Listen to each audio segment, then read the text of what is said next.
जय श्री राम मेरे प्यारे दोस्त। तो मैं बीके बिहार आप लोग अपने चैनल पर दिल से स्वागत करता हूँ। तो दोस्त, आज की इस वीडियो में हम लोग जानेंगे कि एंजाइटी वाले बीपी यानी ब्लड प्रेशर और एक्चुअल यानी वास्तविक ब्लड प्रेशर में डिफरेंट, ठीक है, क्या अंतर है और किस वाला बीपी से आपका ब्रेन हैमरेज लकवा मार सकता है ना, या तो हार्ट में प्रॉब्लम आ सकता है, किडनी में प्रॉब्लम आ सकता है, और किस बीपी से आपको कुछ नहीं करने वाला। तो चलिए उसी पर बात करेंगे।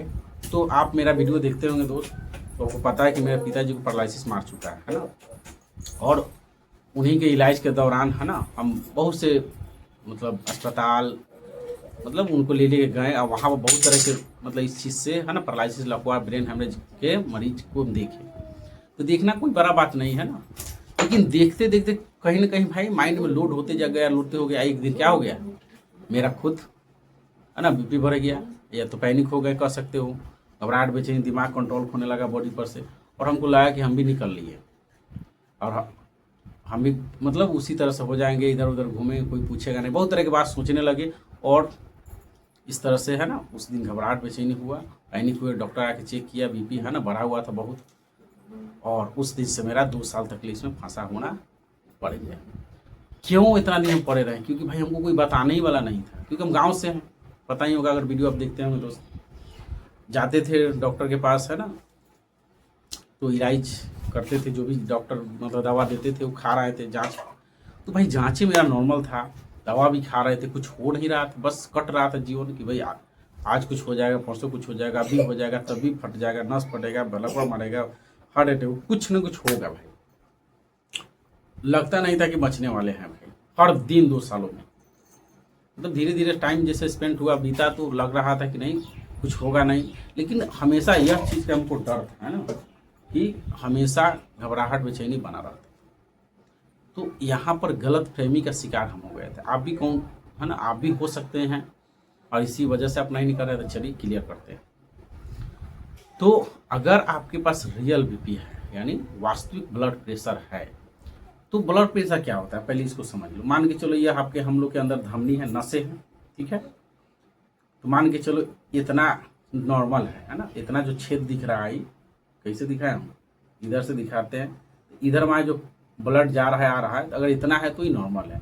अब यही चीज़ संकीर्ण हो जाएगा, देख लो इतनी हो जाएगा, तो यानी जब पाइप दबेगा तो स्पीड बढ़ जाएगा, और पाइप फैला हुआ है ना, अंदर से चौड़ाई बढ़ा मोटा है, जितना होना चाहिए, तो भाई ब्लड की स्पीड नॉर्मल रहेगा।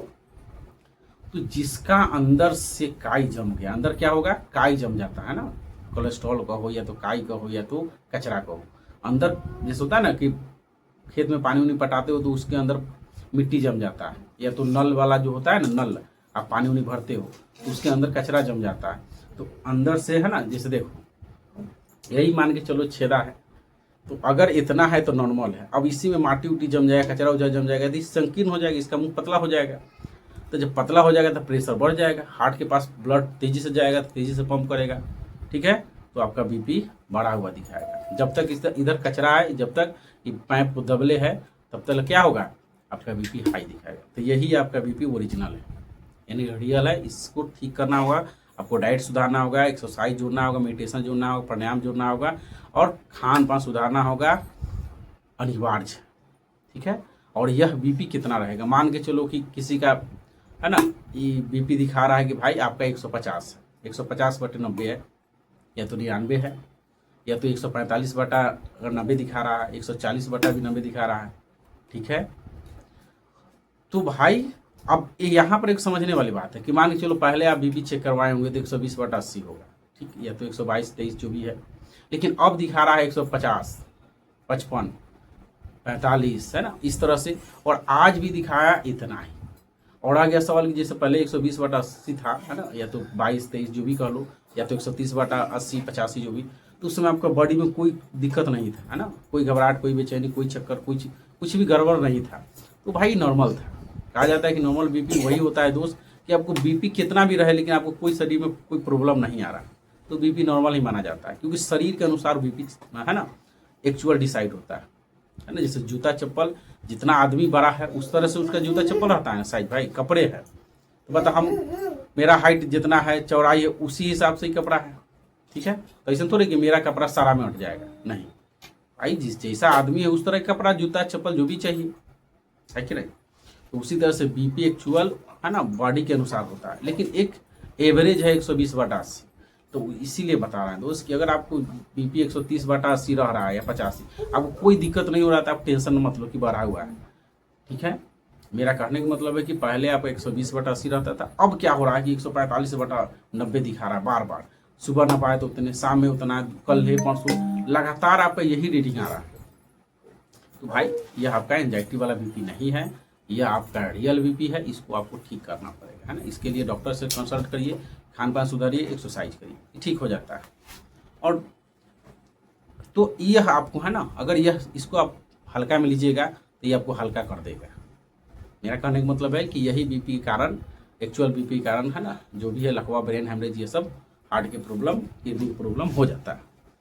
तो अगर ऐसा है तो भाई डरे नहीं, घबराए नहीं, यह 100% क्योर हो जाता है, ठीक हो जाता है। अगर आप खान पान सुधार लीजिए, प्राणायाम जीवन में ला लीजिए लाइफ में, और अच्छे मतलब डॉक्टर से कंसल्ट कर लीजिए, तो ये ठीक हो जाता है। लेकिन अब सवाल है कि एंजाइटी वाला बीपी क्या है। अब एंजाइटी वाला बीपी क्या है कि मान चलो कि अभी मेरा बीपी है ना 120/80 है, और क्या हुआ कि हम दौड़ के आए, पूरा मेहनत वाला काम किए, एकदम दौड़ के आए, ना पाए तो पता चला कि 160 अब है ना 90 है, 99 है। तो बताओ भाई मेरा ये कौन बीपी है।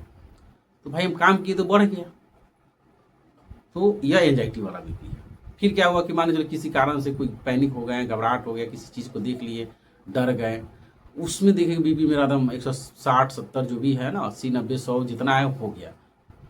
और क्या हुआ कि शाम तक ले फिर चेक करवा रहे हैं, तो पता चल रहा है कि 120/80 है, या तो मतलब 125 से बटा मतलब 85-82 जो भी है, तो ये भी एंजाइटी वाला बीपी है। मेरा कहने का मतलब यह है दोस्त कि एंजाइटी वाला बीपी जब घबराहट, बेचैनी, डर में रहते हैं ना, जब फाइट फ्लाइट मोड स्टार्ट रहता है, उस समय बढ़ा रहता है। और जैसे आप टेंशन छोड़ते हो, लोड छोड़ते हो, खोपड़ी पर के लोड गिराते हो, तो यह बीपी नॉर्मल हो जाता है। तो यही एंजाइटी वाला बीपी है। और एक्चुअल बीपी हमेशा उतना ही रहता है, क्योंकि देखो अंदर से भाई पाइप है ना, अंदर से पाइप जो है अंदर से पतला हो गया, तो भाई बीपी जब तक ले अंदर से कचरा नहीं हटेगा, जितना नॉर्मल शेप उतना नहीं आएगा, तो बीपी तो हमेशा बढ़ा ही दिखाएगा ना भाई। आज जिसका मान के चलो एंजाइटी वाला बीपी है, तो क्या होता है, वो टेंशन लेता है, तो बॉडी की जो भी शरीर है ना, टाइटनेस बढ़ता है ना, एएनएस है, ऑटोनॉमिक नर्वस सिस्टम, स्वायत्त तंत्रिका तंत्र, अब नॉर्मल स्टिमुलेशन होता है, समान रूप से उत्तेजित होता है। और क्या करते हैं कि भाई फाइट फ्लाइट मोड स्टार्ट होता है, जिसमें आपका मसल है ना टाइटनेस होता है। तो भाई बाहर से दबा ना, तब देखो बाहर से अगर हम दबा देंगे इसको, तो बाहर से दब रहा है ना, तो बाहर से दबाए तो इसको छोड़ेंगे तुरंत फिर शेप में आ जाएगा, है ना, जो शेप था उस शेप में आ जाएगा। लेकिन तो यही होता है कि एंजाइटी वाला बीपी में क्या होता है कि जब डरते हैं तो बाहर से मसल टाइट होता है ना, मांसपेशी में खिंचाव होता है, और बाहर से मसल को यानी जो धमनियाँ होता है उसको दाबा जाता है, तो स्पीड रहता है। जैसे पाइप को बाहर से दाबते हो, छोड़ते हो, तो फिर से नॉर्मल पानी गिरने लगता है ना, मोटर वोटर के जो भी पाइप हो। तो ये एंजाइटी वाला बीपी, जिससे कोई लकवा, कोई ब्रेन हेमरेज, कोई हार्ट अटैक नहीं आने वाला है। तो भाई आप समझ चुके होंगे कि कौन बीपी खतरनाक है, कौन बीपी खतरनाक नहीं है। लेकिन अब रह गया सवाल, दोनों बीपी है, दोनों बीपी को अगर आप चाहते हो तो लाइफ स्टाइल को चेंज करना होगा। सारा सब्जी, घर का खाना खाइए, मार्केट की जो भी चाय कॉफ़ी या पॉकेट के सामान है, या तो मतलब जो भी फास्ट फूड है उसको छोड़ दीजिए। हरा सब्जी, फल फूल को ऐड कीजिए, घर के सामान खाइए चबा कर। और एक चंद्रभेदी प्राणायाम होता है भाई, इस तरह से नाक के 2 छिद्र होता है, एक चंद्र नाड़ी, एक सूर्य नाड़ी। इस चंद्र नाड़ी से आपको, जिसका बीपी हाई है, उसको कम से कम 5 मिनट डेली, है ना, उसको यही नाक से सांस लेना है, छोड़ना है। अगर ऐसा कर रहा है 10 से 11 दिन, तो उसका बीपी धीरे धीरे डाउन हो जाएगा। और आप कसरत वगैरह, पसीना थोड़ा मोड़ा है, टहल रहे हैं, घर के खाना खा रहे हैं, और डॉक्टर के सलाह में कर रहे हैं, तो बीपी नॉर्मल हो जाएगा। और एंजाइटी वाला बीपी है, उसके लिए भी यह करना है 7 दिन या 10 दिन, उसके बाद आप नॉर्मली है ना, जो खान पान है सुधारना है, थोड़ा लाइफ स्टाइल चेंज करना है, एक्सरसाइज प्राणायाम करना है, उसका भी है ना नॉर्मल हो जाएगा सारा चीज़। तो एंजाइटी वाला बीपी है तो डरने की कोई बात नहीं है, ठीक है। और ये वीडियो आपको अच्छा लगा है तो जरूर मेरे चैनल को लाइक, सब्सक्राइब, शेयर कर लें। धन्यवाद।